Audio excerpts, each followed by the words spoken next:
A melhor maneira da gente mudar a vida do ser humano é mudando o ecossistema onde ele vive. E não tem ecossistema que transforme mais uma pessoa do que a igreja. E hoje eu trouxe uma personalidade, um deputado que defende com unhas e dentes as igrejas. E hoje ele está aqui para apresentar a PEC 5. Mas eu vou deixar ele falar com vocês, deputado Marcelo Crivella. Muito obrigado. Seja muito bem-vindo. Esse papo vai ser bom, hein, Marcelo? Vai ser muito bom. Muito obrigado por me receber aqui no seu programa, no seu podcast, e acompanhado de uma figura tão ilustre da minha terra, que é o Ralph. Que eu já ia falar. Uhum. E também o oferecimento desse podcast, Jornal Última Hora, o melhor jornal do Rio de Janeiro. Seja Disparado. bem-vindo, Ralph!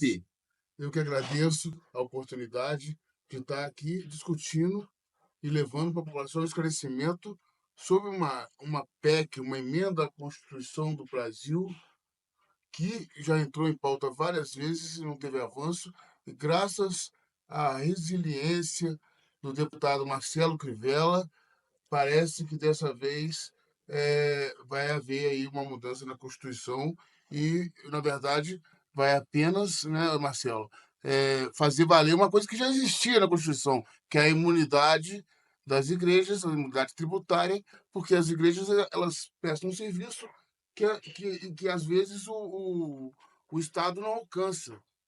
Tem lugares que o Estado é um braço muito forte, Sim, mas ele não consegue chegar lá, por exemplo, na favela da Rocinha e implantar um sistema. Mas a igreja chega, o pastor maravilha, chega, com certeza. a pessoa chega no órgão público, ela enfrenta aquela fila burocrática, ela chega na igreja, ela é chamada de irmão. Vem cá, você é meu irmão, vamos ver o seu problema aqui, vamos tentar todo mundo se unir. Então, é nesse sentido que eu acho que veio a ideia do nobre deputado, e que ele vai falar para a Explicar, gente, claro. explicar, de isentar as igrejas de pagar impostos para melhor contribuir para a sociedade. Perfeito. Marcelo, Oi, vamos começar esse bate-papo. Eu queria vamos te começar o perguntar bate-papo. da onde surgiu, porque geralmente a gente vê um problema acontecendo e a gente quer dar uma solução. Da onde surgiu a ideia da PEC 5? A PEC 5 ela já vem de algum tempo, porque ah, as igrejas pagam muito impostos. Legal. Agora, é preciso lembrar que as igrejas são sustentadas não pelo governo, mas pelos seus membros. Sim. Esses membros já pagam impostos. O que sobra, e eles sobrevivem com isso, uma parte estão na igreja. Não é para pagar imposto de novo, porque isso é bitributação. Hum, Por isso é que a Constituição, desde 48 e as demais, dizem imunidade dos templos religiosos. O governo não pode botar a mão no dinheiro que vai para o altar. perfeito. Lembra o que Jesus falou? Dai a César o que é de César. Pô de renda, IPVA, IPTU, vamos falar ISS, ICMS, tudo é do César. Aham. Dai a Deus o que é de Deus. O que é de Deus, o governo não pode pegar. Na época do Covid, isso, vamos dizer assim, se transformou numa coisa muito, muito importante, porque as igrejas, sem os membros vindo, não tinham poupança. A igreja não tem Sim, poupança. O dinheiro que entra, sai. O dinheiro que sim. entra, sai. De repente, em vários estados, estavam proibido abrir as igrejas. As igrejas atrasaram aluguel, conta de água, conta de luz, mostrando à sociedade de que elas são um órgão diferente de empresas. Sim, O que elas vivem do pão nosso de cada dia. Lembra que Jesus perfeito. falou? Claro. O pão nosso de cada dia. Nos dai hoje. Exatamente. Então a PEC 5, mais uma vez, ela, vamos dizer assim, se tornou algo muito importante. Quando eu me elegi deputado, eu era prefeito do Rio, em 2022, Uhum. eu vim para Brasília e comecei a ligar para os colegas. E verifiquei que todos eles tinham a mesma consciência que eu, a grande maioria. Eu consegui 43 deputados para serem coautores. Eles são coautores. Eu nunca me lembro de uma PEC com 43 coautores. E, Legal. e consegui 336 apoiadores, quando eu precisava de 171, que é um terço dos 513. Uhum. Eu também nunca vi uma PEC com tanto apoio, nem de iniciativa do governo. Começou a tramitar, passou na Comissão de Constituição e Justiça, 39 votos a favor, 3 ou 4 contra. Foi para a comissão especial por unanimidade. Foi para o plenário. Na hora de votar, nós fizemos a primeira parte de discussão. Ok. Quando íamos passar para o mérito da matéria, o que aconteceu? Um senhor tragicamente tirou a vida na Praça dos Três Poderes. A notícia chegou no plenário, nós fizemos um momento de silêncio, em homenagem, em respeito àquela tragédia, e suspendemos a sessão. Mas naquele dia teria mais de 400 votos, ela precisa de 300 e pouco, mas teria mais de 400, talvez 50, porque já é um consenso. O governo não financia as igrejas católicas, espírita, evangélica, mas também do altar não deve tirar dinheiro para seus impostos. E agora, com a assunção do novo presidente, Hugo Mota, e eu lembro de uma coisa, rapaz. Quando eu comecei a pedir deputados para me apoiarem, o Hugo Mota foi o primeiro a dizer, Crivella, não só vou apoiar, mas quero ser coautor. Talvez tenha sido por isso que Deus o abençoou para chegar a presidente da Câmara. Para chegar a presidente da Câmara, que ele é hoje. Então, ele é o primeiro coautor dessa PEC. Mais do que ninguém, ele sabe da necessidade dela. E estou aguardando que nós votemos agora, nessa semana que entra, para ir para o Senado. No Senado, eu trabalhei no Senado durante 16 anos. No Senado vai ser muito mais tranquilo. E aí eu tenho certeza que ela será promulgada ainda no mês de março. E digo mais, hein? A senadora Elisiane, lá do Maranhão, esteve comigo e disse: o presidente Lula apoia, e no dia da promulgação ele quer estar na Câmara, no Congresso, para ratificar seu apoio a essa medida.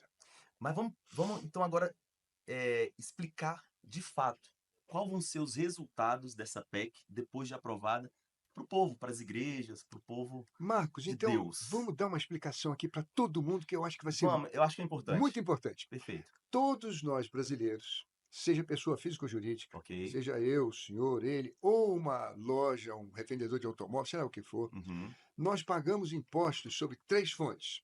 A primeira fonte é a nossa renda. Toda a renda da empresa e toda a renda do cidadão paga imposto de renda. Ninguém está isento.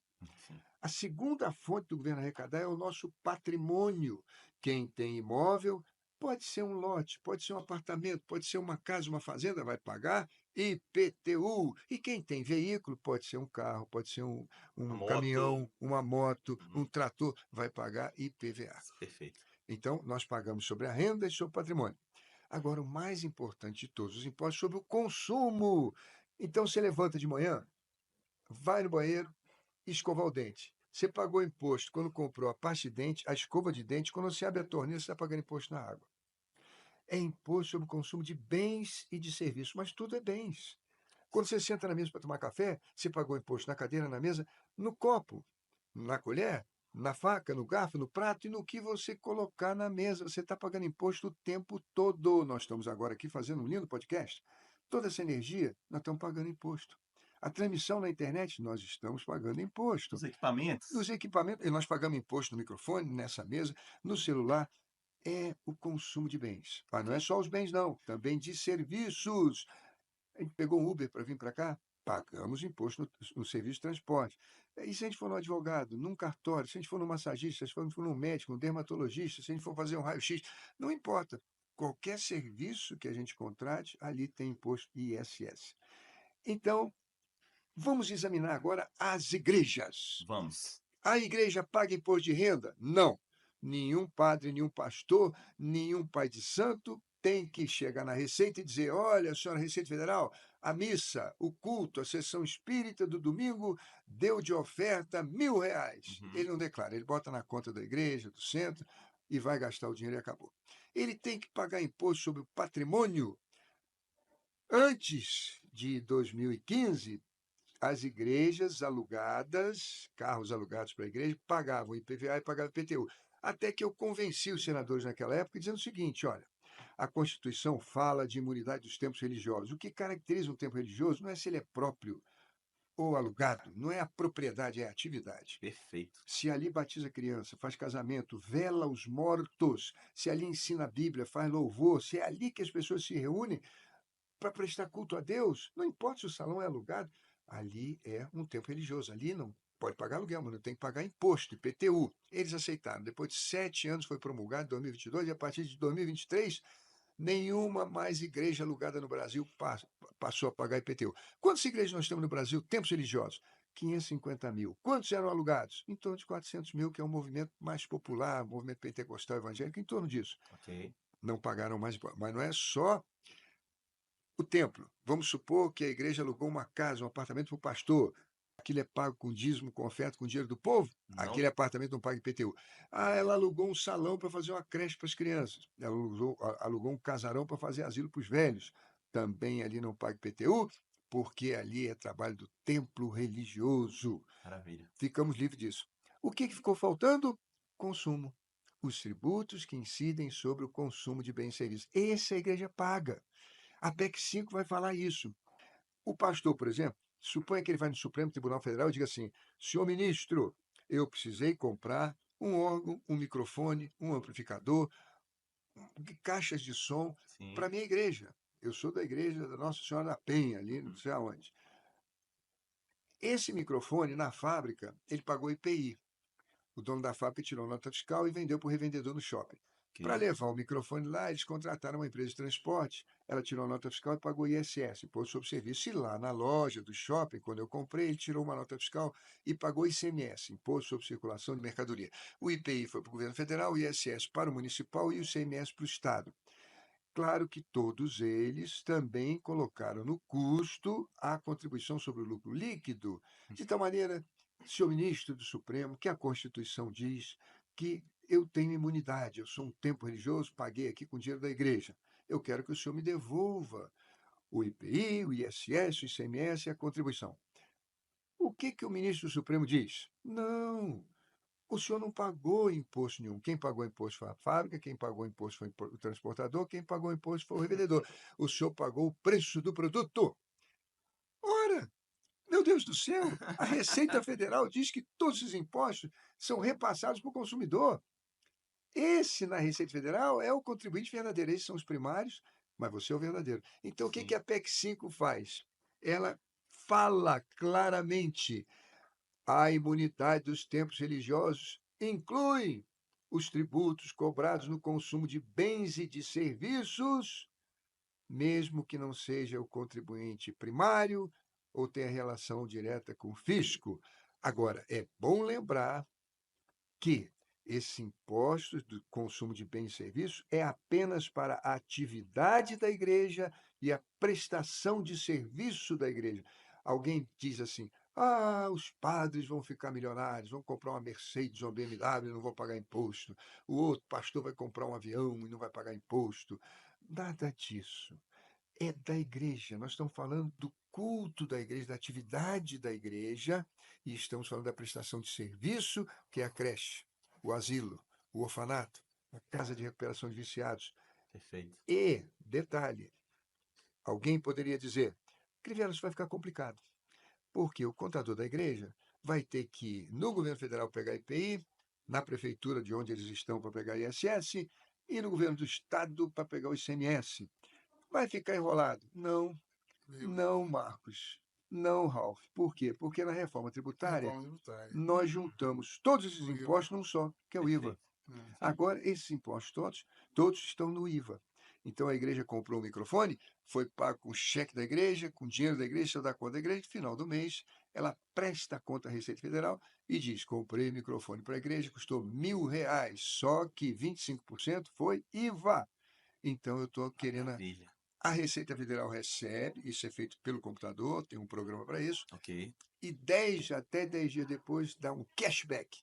Que beleza. Devolve os 25 ou R$ 250 para a igreja. Então, a Receita ainda vai conferir Uhum. se aquilo ali é pertinente. Sim. Se o padre, o pastor ou o líder diz: olha, comprei um colar de pérola para a igreja que eu quero pendurar na Santa, na Virgem Maria, ou então para a nossa obreira, para a nossa freira, etc. Então, aí você diz: seu padre, colar de pérola não está na atividade da igreja, nem no serviço dos pobres. O senhor não vai Perfeito. receber de volta, não. Perfeito. Marcos, foi claro? Foi. E eu quero te uma pergunta. Eu assisti um vídeo seu falando sobre as atividades, vamos dizer assim, que passam por debaixo do pano, no bom sentido, vamos lá, Sim, que não são vistas, que a igreja fala, por exemplo, a igreja no domingo, ela não está na atividade, mas porém ela serve o povo, o povo, se chegar alguém com fome, ela atende, que são atividades que não são vistas. Como que a PEC 5 vai funcionar nesse cenário? Eu abs- gostaria primeiro que você falasse um pouquinho sobre essas atividades que a igreja sim, faz, que não são vistas, que é muito importante a gente falar para quem está nos assistindo, que existe isso, que a igreja não para, que foi isso que eu assisti no vídeo, e depois eu queria que você linkasse com a PEC 5. exatamente. Quando eu era prefeito na cidade do Rio de Janeiro, eu abri as escolas de todas as comunidades. O Rio tem mais de 1.500 comunidades. Todas as escolas municipais das comunidades eu abria no dia de sábado. As crianças vinham, tomavam café, faziam reforço escolar, almoçavam, brincavam e iam embora para casa. Por que que eu abri as escolas dia de sábado? Porque domingo eu sei que toda igreja evangélica, católica também, tem cozinha.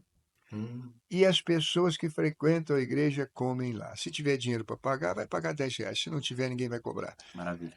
Isso é de lei, pode entrar em qualquer igreja evangélica que você vai encontrar uma cozinha. Lá come os obreiros, lá come o pastor, lá come o auxiliar. Lá os membros que comem pagam, os que podem, Sim, mas aquele que não pode recebe a comida, o da pratinho mesma dele, forma. o suquinho dele e acabou.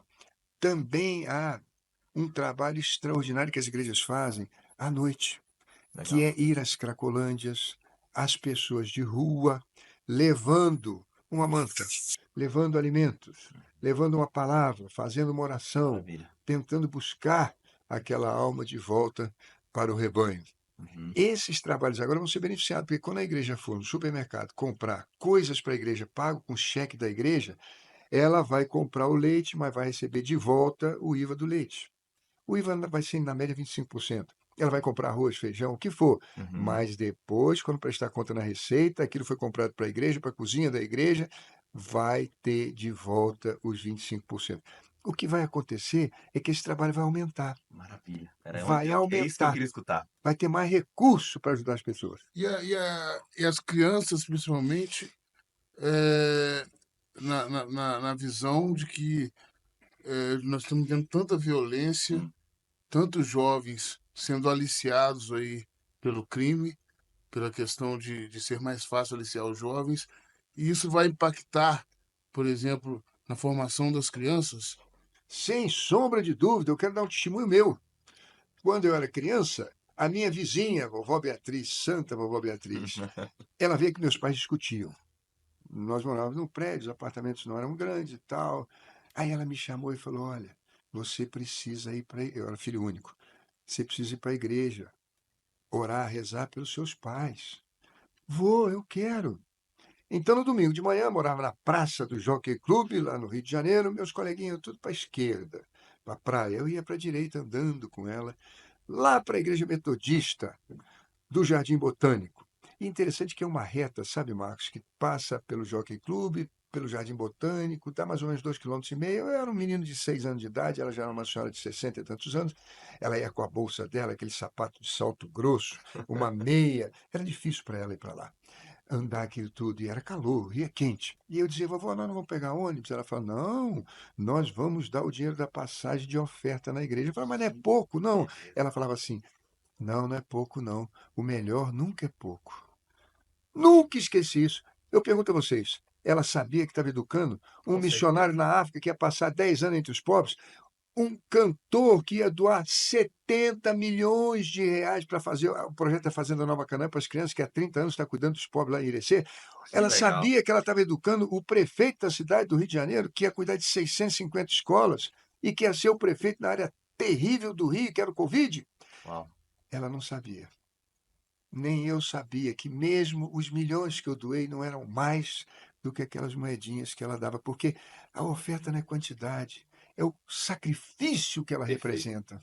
Pouco para Deus. É muito. Eu tenho aqui você contando toda essa história do Hugo Mota, do do momento da reforma tributária. E aí eu lembrei do Eclesiastes 3, que eu queria ler aqui. Tudo tem seu tempo determinado, há tempo e todo propósito debaixo do céu. Há tempo de nascer, há tempo de morrer, há tempo de plantar, há tempo de.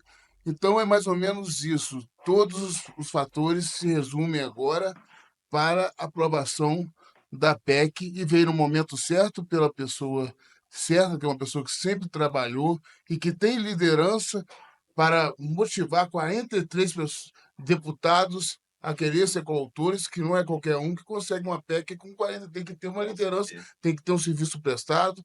Foram 8 mais 8, 16 anos no Senado, foi ministro, prefeito, com toda essa carga e com essa experiência para conseguir colocar o projeto na hora certa, né, Crivella? É Foi, mais ou foi. menos isso. É a palavra de Deus, o Eclesiastes 3, se manifestando na materialidade numa lei brasileira. Não é exatamente isso. E a fé é você confiar durante o tempo que você não está vendo resultado. Fé é isso, é a certeza que você tem de que aquilo vai acontecer. Maravilha. Ah, eu estava voltando aqui nessa senhora, a vovó Beatriz. O que, que eu acredito?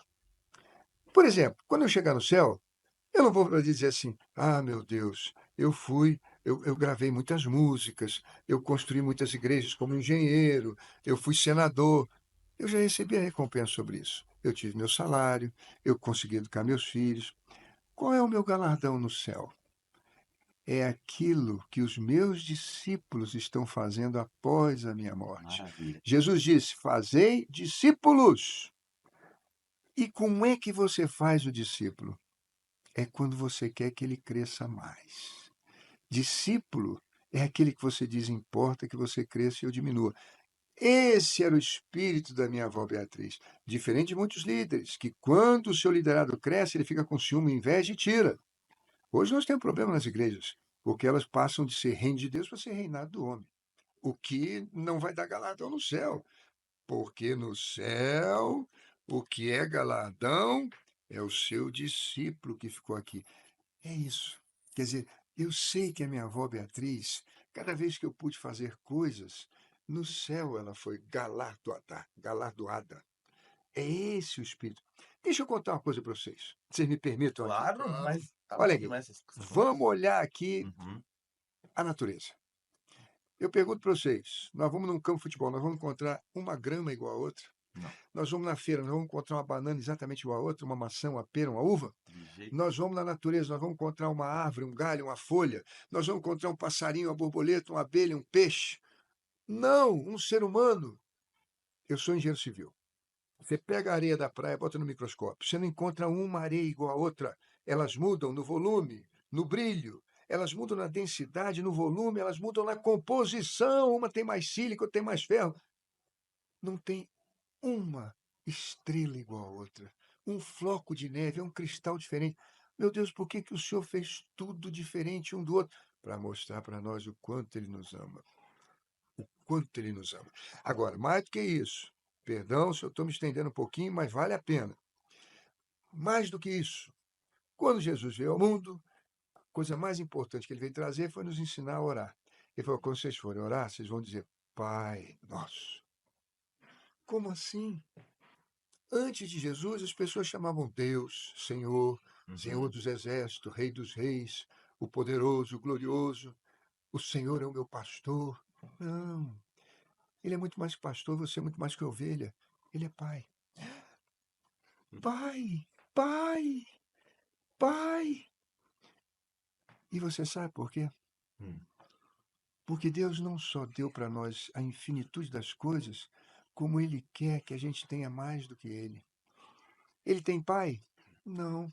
Ele é a expressão da perfeição da natureza. Moisés se aproximou e disse: Quem és tu? Ele disse: Eu sou. Jesus, que foi criado por Deus, ele chama Deus de pai, mas Deus não tem pai. Uhum. Ele quer que a gente tenha mais do que ele tem. Maravilha. É algo extraordinário que os olhos não veem, os ouvidos não ouvem. As pessoas sentem ciúme porque um tem mais carro, porque um tem mais isso, outro tem mais aquilo, mas essas coisas são irrelevantes diante da glória que Deus nos propôs.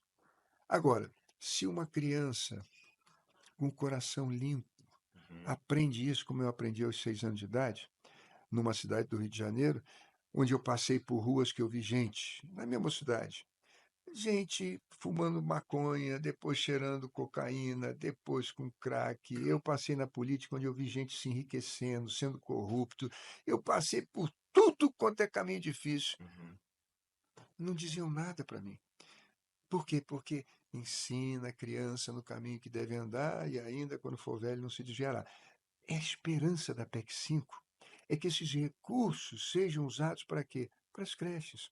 Eu pergunto a vocês, o doutor Ralph e o doutor Marcos, Hum. nós tivemos nesses últimos 50, 70 anos o maior crescimento das igrejas evangélicas no Brasil. Legal. Então, por que que nós também tivemos o crescimento da Comando Vermelho, Terceiro Comando, Milícia, PCC? Porque as crianças não foram prioridade. A prioridade era o discurso dos pastores todos na rádio, os padres, era: você que não dormiu à noite, você que foi abandonado pelo marido, você está pensando em suicidar, você não está desempregado, vem para a igreja, nós vamos lutar juntos, vem para cá que Deus é conosco, vamos resolver. Eles estavam na frente de batalha, pensando nos desgraçados, nos aflitos, necessitados. Mas e as crianças? As crianças não tiveram espaço. Elas cresceram nas comunidades, o que elas viam de bonito era o relógio do traficante, Sim. a TV do traficante, a motocicleta do traficante, as namoradas do traficante, o clamor das festas do traficante, e elas sonhavam em ser mais um traficante. Eu, Isso tem eu, que eu, mudar. eu vou somar com esse seu comentário, mas eu ainda acredito que a família é muito importante, porque quando você não tem validação, quando você não se sente pertencente a um lar, ainda mais se o lar, melhor ainda se o lar for um lar que conhece Deus, aí sim ele olha para o tráfico, porque ele precisa de alguém para validar ele precisa pertencer a algum grupo, e aí ele escolhe o cara do Mas, relógio, o cara da mas é a droga. mudança do conceito que ele está falando que essa PEC pode trazer, né? Sim, Não, ele total. tem toda a razão. Tem uma frase do Bispo Macedo que eu acho muito linda. Ele diz: Deus é Pai, Deus é Filho, Deus é Espírito Santo, Deus é família. Maravilha, Deus é família, família é tudo. Agora, desgraçadamente, nessa sociedade tão desigual que nós temos, Sim. a mulher tem que sair para trabalhar. Logo, Logo, essa criança vai para a escola e o segundo turno? É na rua, é na comunidade. A exatamente. mamãe está no trabalho, o papai está no trabalho, preocupados. Olha, você quando chegar, a mamãe deixou a sua comida no fogão.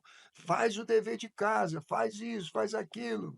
Mas, desgraçadamente, a família vai estar unida no final de semana, cheia de coisas para fazer, a casa tem que limpar, o pai tem que fazer um bico.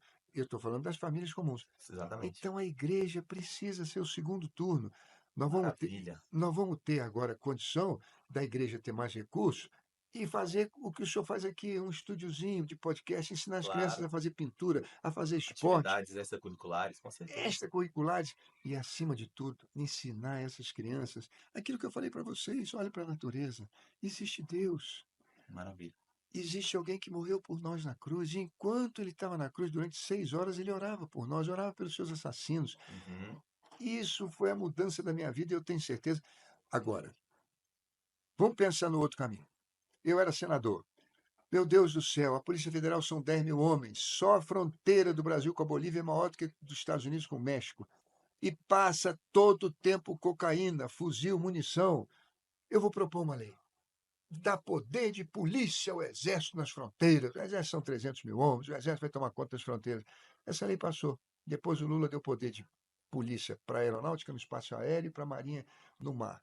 Mas eu fui o primeiro a apresentar esse projeto de lei de complementar, dando poder de polícia ao Exército nas fronteiras. Resolveu? Não, não resolveu. Essa minha lei já tem 15 anos. O Exército levou um monte de unidades. Eu servi no 24 bem motorizado na Ilha do Governador, que agora não existe mais porque está na fronteira. Eu servi no 22 bem motorizado em Barra Mansa, que não existe mais, está na fronteira. Um monte de quartel foi para lá, não conseguimos resolver. Uhum. Depois criamos Força Nacional de Segurança. Depois aumentamos as penas. Depois fizemos um monte de coisa. E sobe o morro e dá tiroteio, mata gente inocente. Meu Deus do céu! O governador dizendo agora que comprou carros blindados, 500. Qual é a solução disso? O primeiro passo é cuidar das crianças. Lá na frente nós vamos ver que essas crianças elas serão vacinadas. Eu pergunto se um traficante for na igreja hoje vender cocaína, ele vai vender 1 grama. Não vai. Vender pornografia, o pessoal está interessado em se formar, em ser pastor, em conhecer o mundo, em viajar, em comprar uma casa, em ajudar a mãe, em comprar um carro, e não sei o que e tal. É Uhum. uma outra Não tem mentalidade. cabeça vazia, né? Não tem cabeça, tão pouco ligando por trás. E mais, diz isso aí é do diabo. Eu não quero perder minha alma, eu não quero ir para o inferno. Eu quero servir a Deus. Eles têm temor no coração. Essa é a grande vacina que nós precisamos fazer. Quem pode fazer é a igreja. E para isso ela precisa ter recurso, PEC 5. E Porque o Estado é burocrático, o Estado não consegue chegar nessas comunidades, foi o que eu falei no início, né? Sim, sim. Então a igreja pode ter esse papel de estar levando a ocupar o tempo da criança para ela não ter cabeça vazia para entrar para a criminalidade, por E exemplo. falar de Deus, falar de Jesus, coisa que o Estado não pode.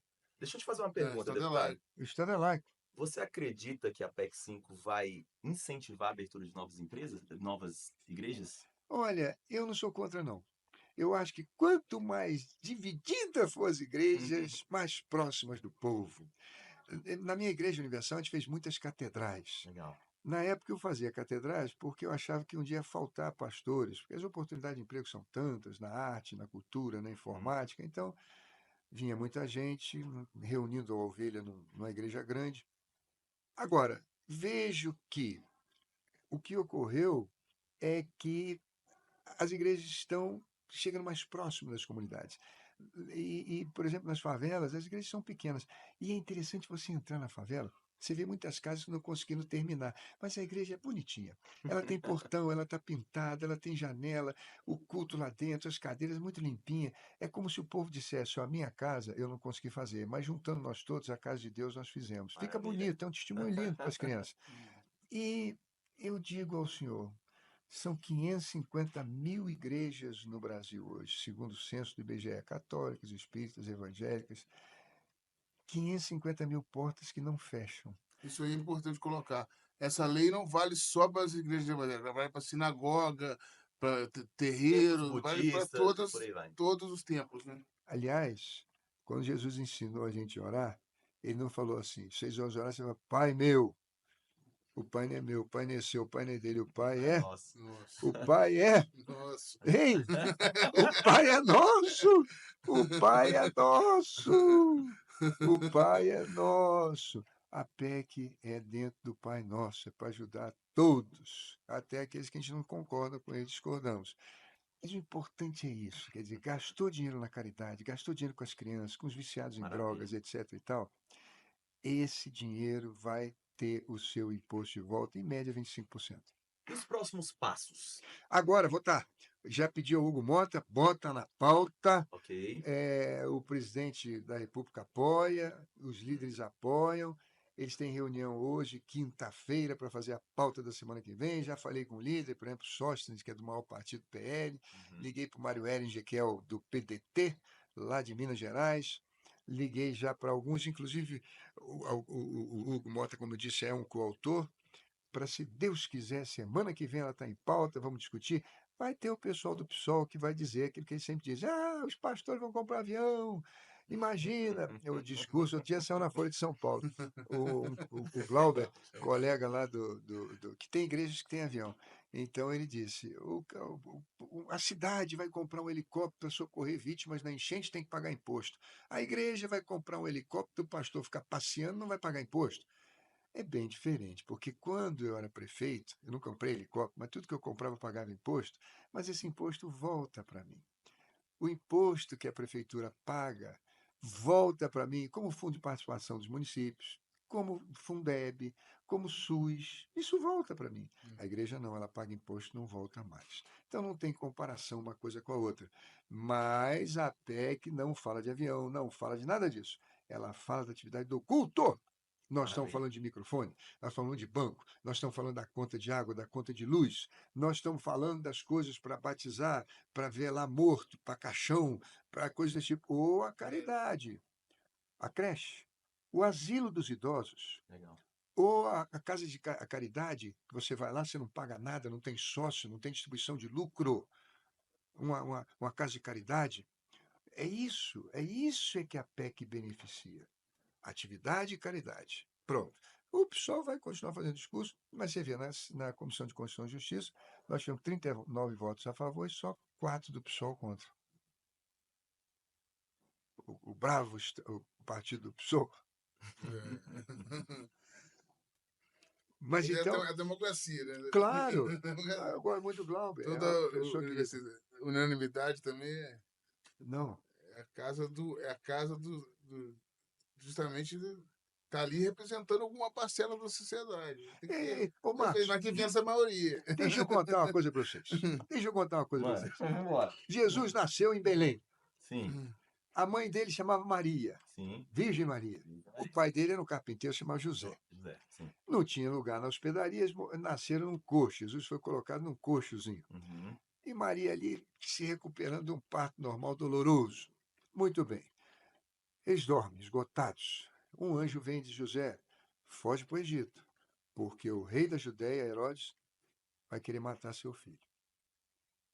Eu fico pensando, meu Deus, se José fosse um desses de extrema direita, ele ia dizer assim: ô anjo, peraí, você é anjo mesmo, rapaz? Eu tô achando que você não é anjo, não. Eu tô achando que você é frouxo. Vai lá, rapaz, mata esse Herodes. Você é anjo, rapaz. Enfia uma faca nesse desgraçado que ele quer matar o filho dos outros. Eu vou pegar essa criança, essa mãezinha, 200 quilômetros, sair daqui para ir ao Egito, 300 quilômetros. Onde é que ela vai dar banho nesse bebê? Onde é que ela vai dormir? Não tem uma árvore no caminho, isso é deserto. Em cima do jumentinho, é poeira o tempo todo. Jesus foi para o Egito e lá ficou 12 anos. Porque, como bebê, ele nos ensinou que Deus também é pai do Herodes. Ele não quer matar o Herodes. Ele quer dar chance àquele infeliz de se arrepender. Que, aliás, estava lá por vontade do povo. Vontade do povo. Desde bebê. Quando chega no último dia de vida, Jesus é colocado na cruz às 9 horas da manhã. A gente pergunta, Senhor Jesus, por que o Senhor às 9h15 não disse está consumado? O Senhor já tinha morrido pelos meus pecados, o Senhor já tinha pago o sacrifício. Jesus ficou 6 horas na cruz, Rolf. 6 horas. Ele só disse está consumado às 3 horas da tarde. Mas por quê? Tinham 2 malfeitores. Os 2 xingavam ele.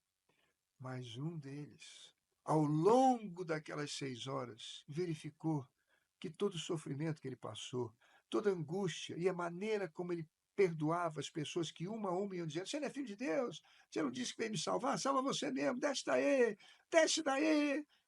E ele orando por aqueles que odiavam. Um deles disse: eu sou pecador, mas tu és santo, lembra de mim. Hoje mesmo nos veremos no paraíso. Jesus esperou ele 6 horas. Por quê? Porque o Pai é nosso e quer dar chance até o último momento para um desgraçado, um pecador. Será que a gente não aprendeu com isso?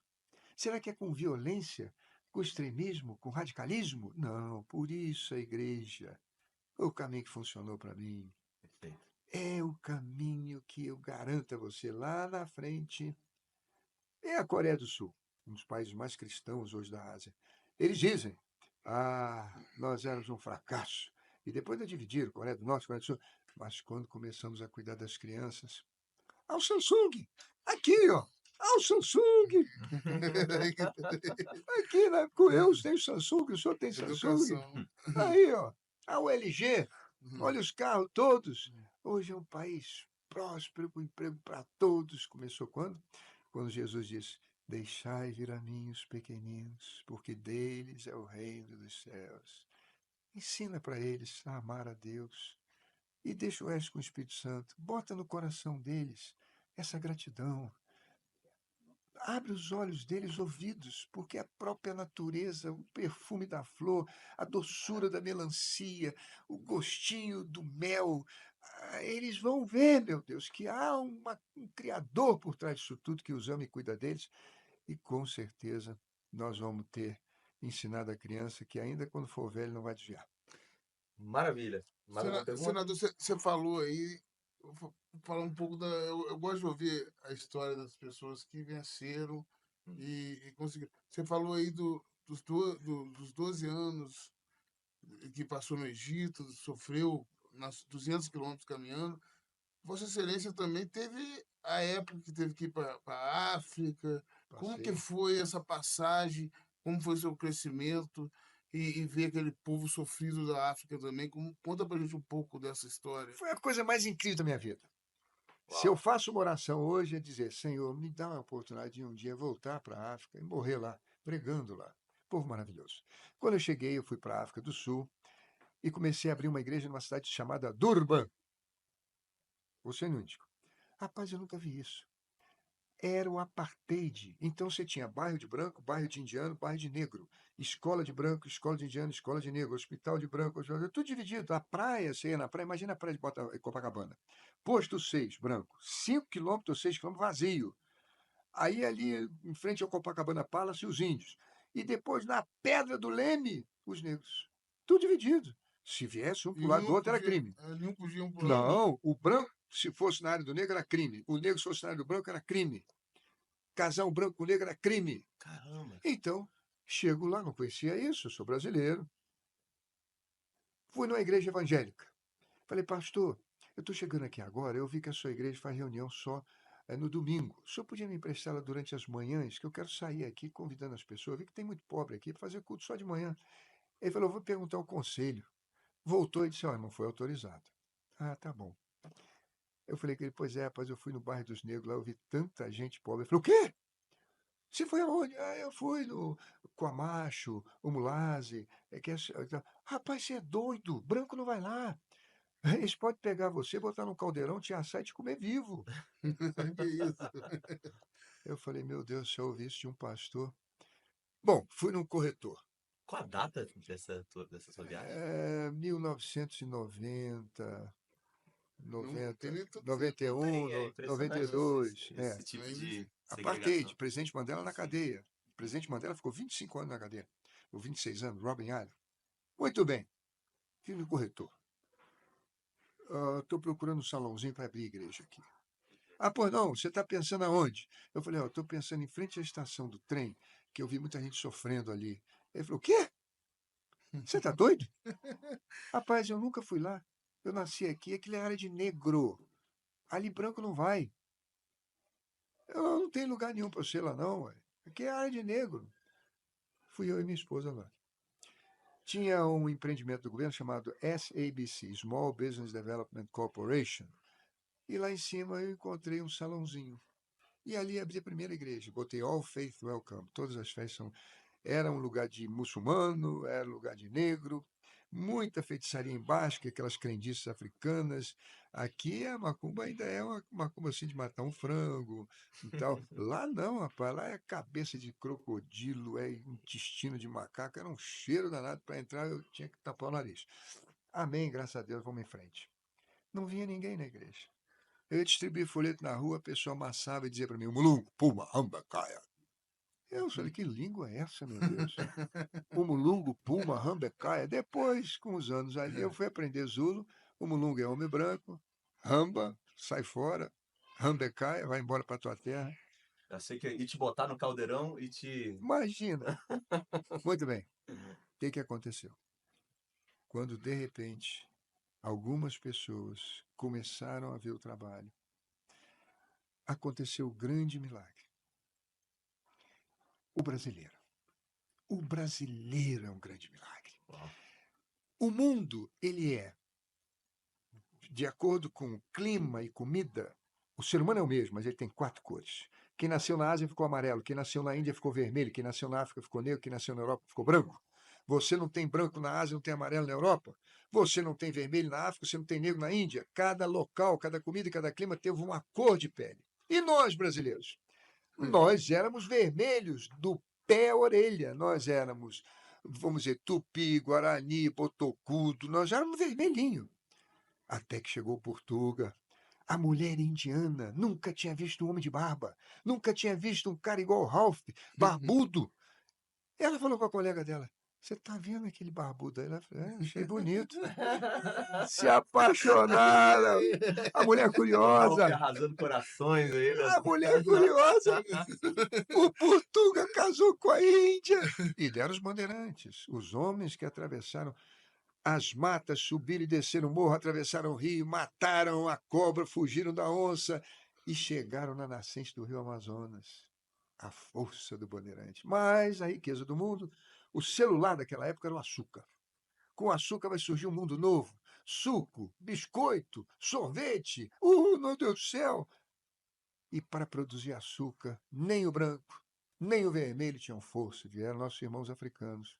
Sucessivas gerações de negros africanos construíram a riqueza desse país. O açúcar é o negro. O ouro é o negro. Na época dos nossos avós, o Brasil é o café era o negro. Nunca participaram da riqueza do nosso país, mas construíram a riqueza. Mas a mulher negra, e eu vivi na África 10 anos, ela pode sofrer todas as senzalas, todas as cabeças, mas uma coisa ela não aguenta, é não ter filho. A mulher africana, ela quer ter filho. O marido é um efeito colateral, o marido mas o filho é meu. De tal maneira que aqui no Brasil, a mulher africana teve filho com o português, com o índio, com o negro, e nós viramos um imenso panelão racial, onde há 500 anos se retempera a alma do homem brasileiro. Maravilha. Nós não somos vermelhos, nós não somos amarelos, não somos negros, não somos brancos, nós somos brasileiros. E quando o povo africano me via, achando que eu era branco, pregar, a maneira de eu falar, de olhar, de cantar, a pessoa dizia: eu sinto uma afinidade aqui que eu não sei definir. Esse homem não é branco, não. O jeito ele falar, o jeito ele. Eu vou chamar minha prima para ver. Eu vou chamar minha irmã. Daqui a pouco a igreja estava lotada. Em menos de um ano eu já fazia reunião para 50 mil pessoas no estádio. Eu vou botar a foto aqui, se você puder. 50 mil pessoas no Soweto, coisa que branco nunca foi. Nunca foi. E eu fiz a reunião lá no Soweto e foi uma bênção, uma coisa linda, maravilhosa. A igreja se estendeu por todos os países da África, hoje são milhares de igrejas. Vivi essa experiência, o Rolf me deu a oportunidade de contar. Maravilha. Esse é o poder do brasileiro. É o que o Itamaraty chama-se de soft power. Sabe, nós nunca jogamos bomba atômica em ninguém.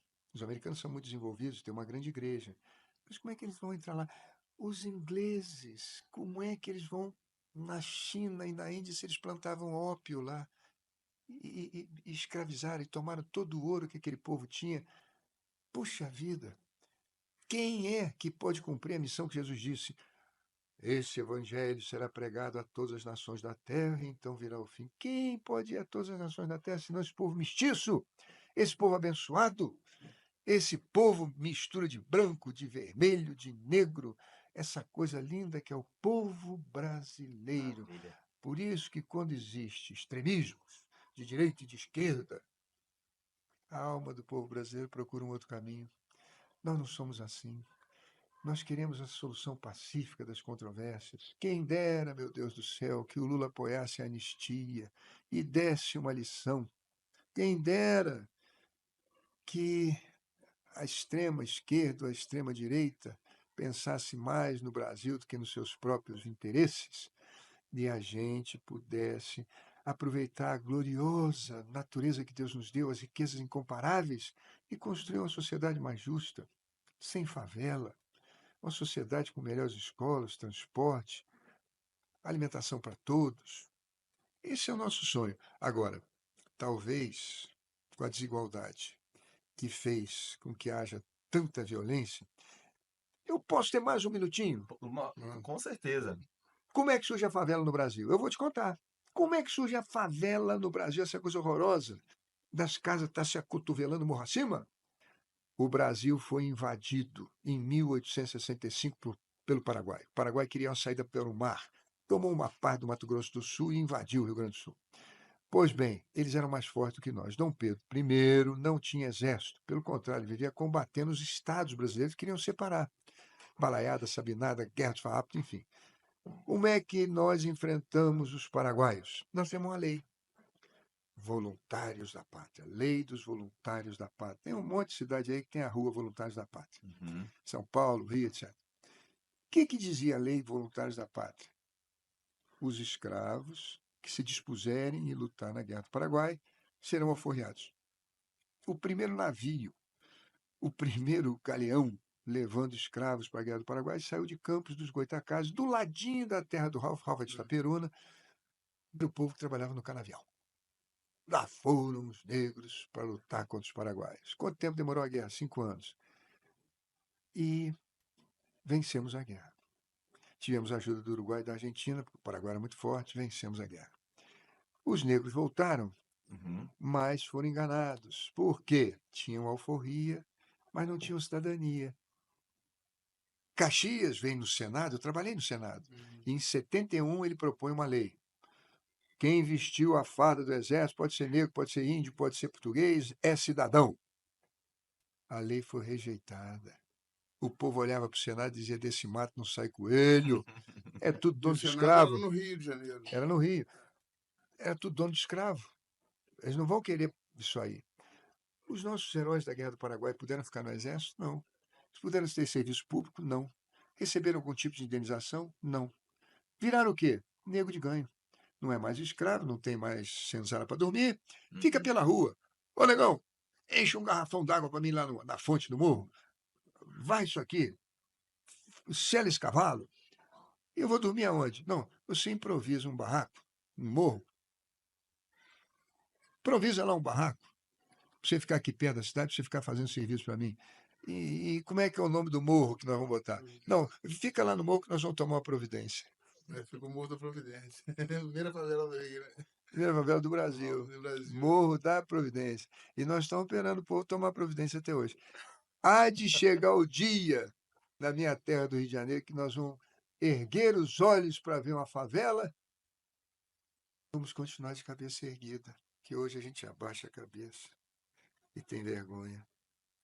Terra de tanto cimento, areia, pedra, gesso. Terra de calcário e de argila. Maior centro de minério de ferro e aço do mundo, o seu povo mora em barraco. Que vergonha para todos nós. Vossa Excelência fez um trabalho de embolsar as casas. Cimento social, meu dinheiro. Eu ia lá, pegava o barraco, jogava no chão, levantava a casa. E, quando prefeito do Rio de Janeiro, fiz também em diversas comunidades. E tive uma oportunidade, porque quando eu era senador, aconteceu um fato engraçado. Tinha um projeto de iniciativa popular há anos parado lá. Por quê? 2 milhões de pessoas fizeram uma assinatura para criar um novo BNH, que na época do Fernando Henrique acabou. Era o Sistema Nacional de Habitação por Interesse Social e Fundo Nacional de Habitação por Interesse Social. Eu peguei aquele projeto e falei, meu Deus do céu, por que os senadores não querem aprovar? A Câmara já aprovou. Não, porque tem visto iniciativa, está criando despesa para o governo. Só o governo é que pode criar projeto com despesa para ele mesmo, sem condicional. Eu falei, peraí, vamos pensar direitinho. O que diz a Constituição? Ela diz que todo poder emana do povo, que exerce direto ou indiretamente. Se todo poder emana do povo, como é que o povo tem visto iniciativa, gente? Não pode. 2 milhões de assinaturas. A minha tese, com o voto de alguns juristas, prevaleceu. Sabe o que aconteceu? O Lula sancionou, virou Minha Casa Minha Vida. 7 milhões de residências já foram feitas nesse país. E espero que muito mais sejam feitas. Esse é o caminho. Esse é o caminho. Minha Casa Minha Vida é um caminho para que amanhã nós possamos oferecer casas decentes, ao invés das pessoas ficarem subindo aquele morro. E pior, aquilo ali forma esconderijos, forma boca de fumo. A polícia, quando vai lá, não vê, dá tiro para todo lado, mata inocente. Ontem eu estive com o ministro Lewandowski tratando disso. Nós não podemos ter tiroteio em favela. Se vai ter tiroteio, evacua antecipadamente as crianças, tira os idosos. Como é que nós vamos. Eu era prefeito do Rio de Janeiro, eu ficava revoltado de ver, cansei de ir na mídia para reclamar, fazer incursão em favelas, em horário escolar, quando as crianças estão entrando ou saindo da escola. Meu Deus do céu! Eu velava corpo de criança que levou bala perdida na favela, no palácio da cidade, mãe, pai, os coleguinhas da escola.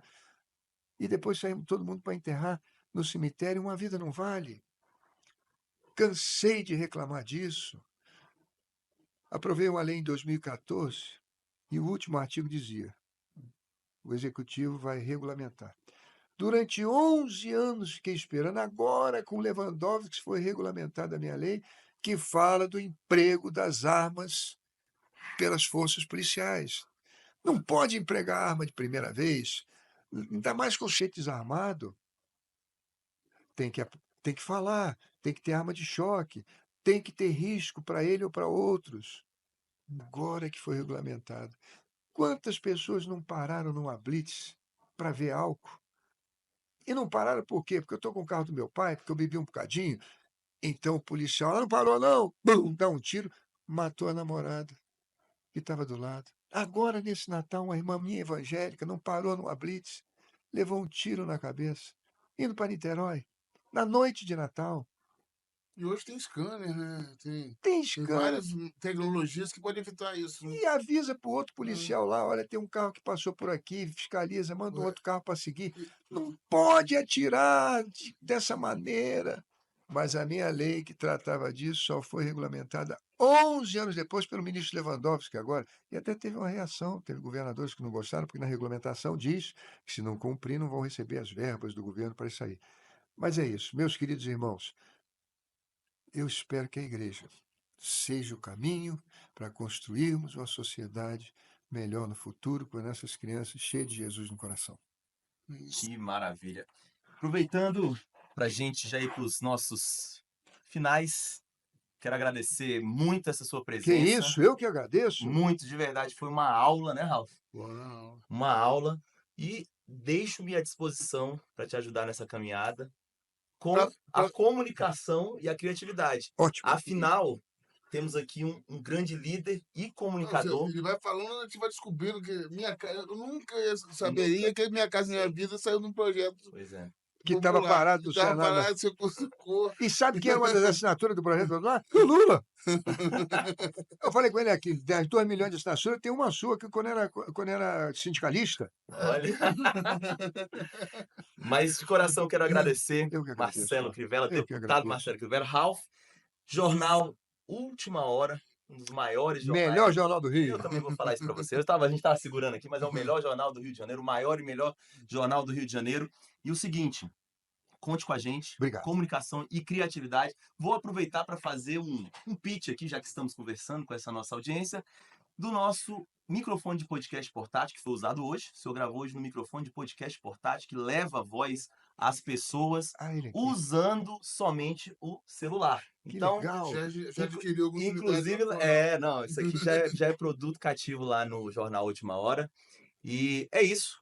Muito obrigado pela presença, Ralf. Muito obrigado, professor Marcelo Crivella, porque ele deu uma aula aqui hoje pra gente. Seu irmão. Deputado, muito obrigado. E até o nosso próximo Viva